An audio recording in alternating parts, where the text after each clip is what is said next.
How do you handle a situation where you have your heart weighed down by a burden and you are really, really desirous of achieving that particular task?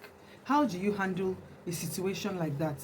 Do you just go ahead and do things your own way, or do you follow the way of God?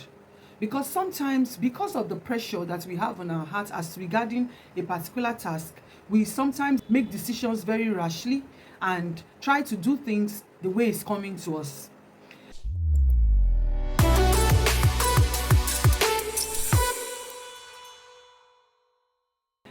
Welcome back to my channel. If you are new here, you are welcome, and if you are a returning subscriber, thank you so much for joining.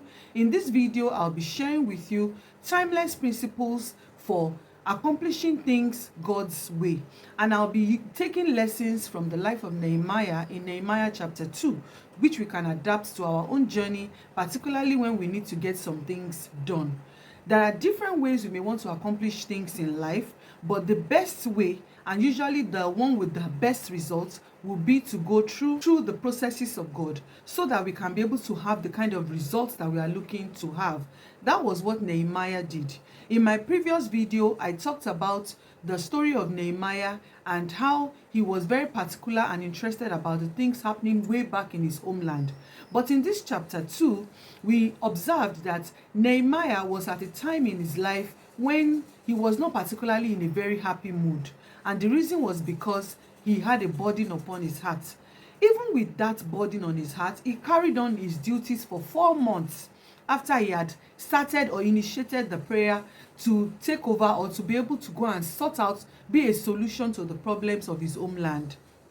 He had prayed and he was waiting for a response from God, believing that something was going to happen, and it took some time, 4 whole months, before something indeed happened. Nehemiah was a cupbearer, and he was minding his responsibilities diligently, despite the fact that his heart was heavy and he had a burden on his heart. But what did Nehemiah do? That is what we want to look at in this video. So Nehemiah did not just go ahead to take his own decisions by himself and say, well, I'm so bothered about my homeland and my kinsmen, I need to get moving immediately. He did not do that. He took his time to wait in God's presence and to allow God to open the door for him to be able to go ahead and take action. If it is in contemporary times, some of us will rashly make our decisions and just quit and just tell ourselves, well, I'm going, I need to go because God, this thing is pressing upon my heart and all of that. But that was not Nehemiah's approach. Nehemiah was a man that had a good head on his shoulders, and he knew that waiting for God's appointed time would help him to be able to draw nearer to the solution. So there was no need for him to hurry. And eventually, God showed up. He opened the door on a particular day. So on this day, Nehemiah was serving wine to the king and the queen. The queen was seated beside the king. And he continued doing his thing the way he normally would have done it. But something happened that was quite unusual. The king observed that Nehemiah had a sorrowful heart. Bear in mind that Nehemiah had tried as much as possible to ensure that his burden did not interfere with his regular day-to-day assignment. So he did not carry it around on his face.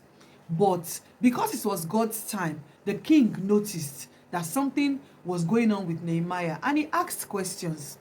In the course of asking questions, there was an answer to the prayers of Nehemiah. And those are the lessons that we want to draw in this particular video. So I'll be sharing with you 5 timeless principles that we can adapt in proffering solutions, but it's going to be in a way that will take us closer to the solutions using God's own approach. The first thing Nehemiah did was that instead of confronting the situation head on or with his own ideas, he prayed. So our first principle is that instead of confrontation, try prayer. Have you tried prayer regarding those things that seems to be heavily weighed upon your heart? Maybe issues in your home, between your husband and yourself, or between your wife and yourself, issues between your children and yourself, issues between your leader, your superior and yourself, or even issues in the community, in your church environment. Have you tried prayer? Most of the time, we are always very hasty in confronting issues rather than praying about it. I had an experience some time ago.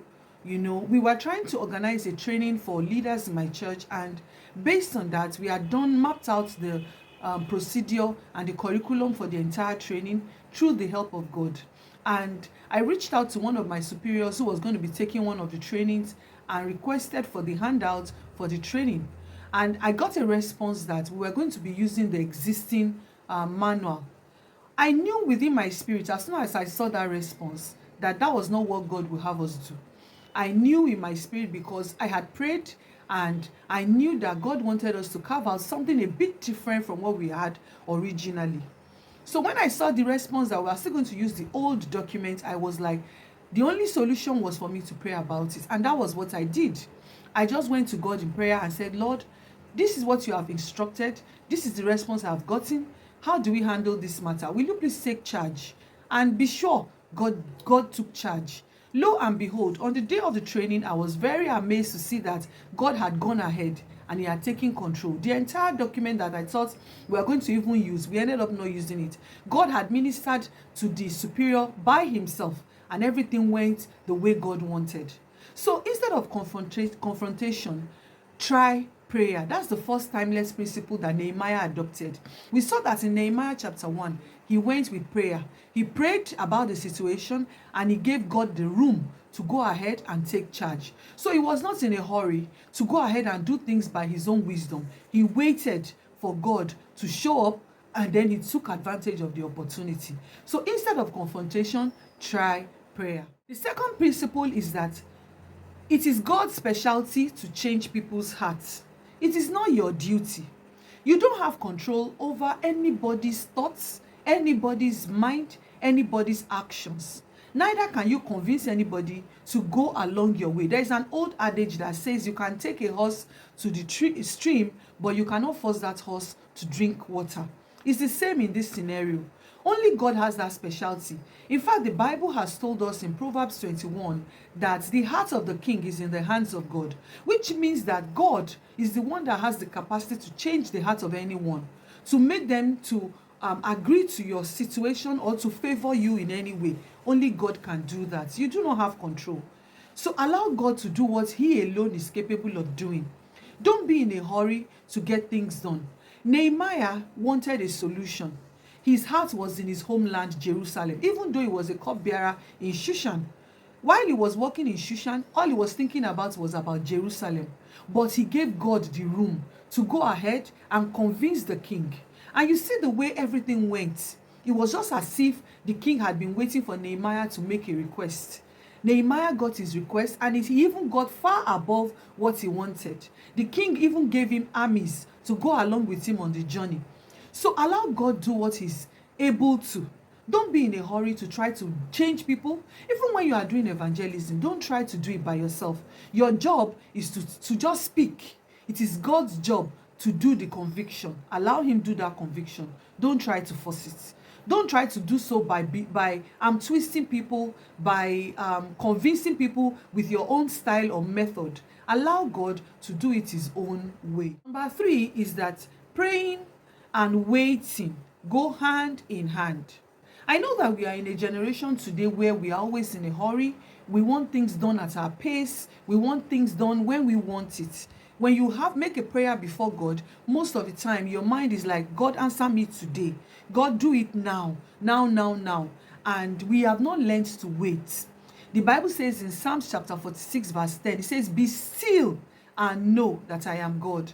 Waiting enables us to be able to experience God throughout the entire process. It enables us to be calm, to allow God to take the lead while we follow. So yes, it is good that you have prayed, but you must learn to wait for God's time. Don't be in a hurry to have things done at your own pace. Nehemiah waited for 4 months for God to show up. You may have to wait even longer in some instances. If you are in a hurry, you will not allow God to finish doing whatever it is that he's doing that will pave the way for your success. So wait. Tell yourself today, wait. Don't be in a hurry. Number 4 is that faith does not eliminate the need for planning and organization. Do you know that when the king started to have a conversation with Nehemiah, the king said, what would you need from me? What do you want, Nehemiah?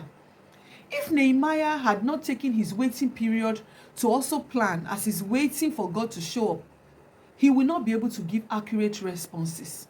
Nehemiah was able to tell the king that I need you to give me a clearance, so when I get to the river, the governors will pave way for me.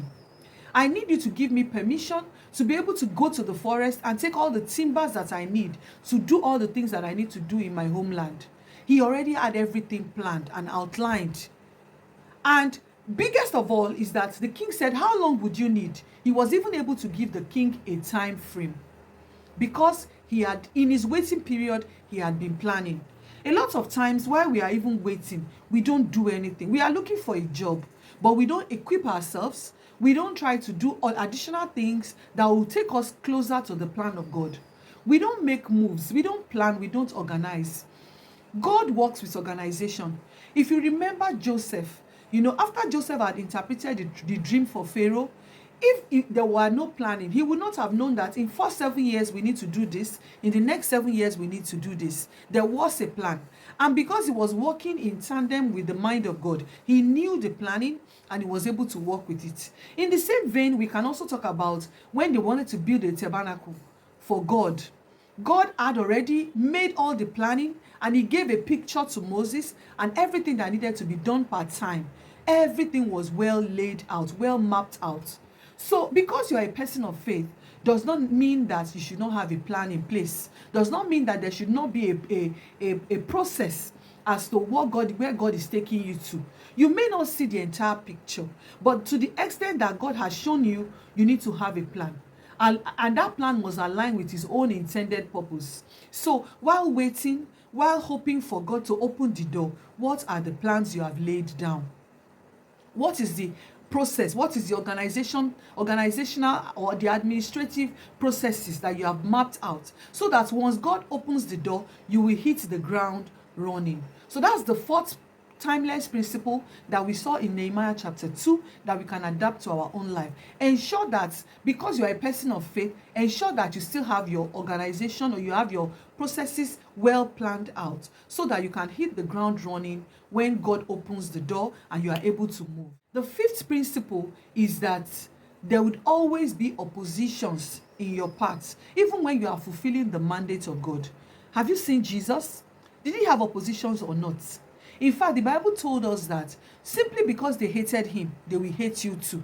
So in trying to fulfill the plan of God and the will of God, you would always have oppositions. Not everyone will agree with you. Something happened to me is when we were having training. There were criticisms as to what we were doing. I saw a few people were complaining, oh, it's too tedious and all of that, or the assignments are too many, and the criticisms were they were just talking about different things. The lessons were too long, different things. But my own regret is that I was hasty to try to defend what we were doing. I really shouldn't have done that. I really shouldn't have tried to defend anything, because again, it's not about me, it's about what God has instructed. It's about the processes that God wanted to achieve. So if anyone had a complaint, ordinarily their complaint was not towards me, it was towards God. So I learned that some couple of days back. I wish I had seen the story of Nehemiah and I have reflected along these lines. I would equally have known that there would always be oppositions, and opposition should not deter you from moving forward. Neither should it make you to be so hasty that you will try to defend yourself. If you look at the pattern of Nehemiah, the oppositions existed. They did not like the fact that somebody had come up to want to rebuild Jerusalem. They were not happy about it at all. But Nehemiah did not even confront them at this point. Neither did he have anything to say to anybody. He just continued, he traveled, and he continued to make his plans in alignment with the will of God. So those are the 5 timeless principles that we can adapt in our journey as leaders in today's world. Anytime you are trying to get something done, don't forget any of these timeless principles and ensure that you are able to adapt them to your own journey. And you can adapt them in any area of your life. I pray that the Lord will grant every one of us the wisdom to be able to adapt all of these principles to our own way of life, so that together we can all become better believers and people can see our lives and glorify our Father who is in heaven. Thank you so much for watching today's video. I want to appreciate you specially for sticking around. If you have not yet subscribed to this channel, I encourage you to take some time out to like, to share, and also to subscribe, so that together we can all learn, together we can become better believers of faith, and we can stand tall, glorifying our Father who is in heaven. Thank you again, and see you in the next video.